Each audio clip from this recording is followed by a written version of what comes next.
kwenye set background yako utaweka kama kawaida, kama insert image tutabonyeza file. Baada ya kubonyeza file tutakayoenda kuitumia kutengeneza reflecting image katika siku ya leo. Baada ya kuingiza image yangu mahali hapo, nitachagua ni size kiasi gani ambayo ninahitaji niitumie. Nitaweka na namna hii. Baada ya hapo nitabonyeza enter au nitabonyeza hiyo tick ambayo iko mahali hapo. Baada ya hapo kisha bonyeza control J, utaona mahali hapa kwenye layer zako tayari zimeonekana zikiwa mbili.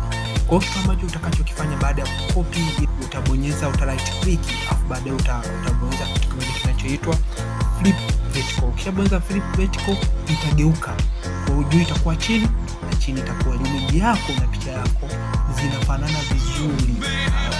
Pasipo kwenye hapa nitaipandisha kidogo hivi juu, unaona. Kwa hiyo nitaona hapo pia kwa layer mask, tunaenda kuadd layer mask. Tutabonyeza kwenye kitu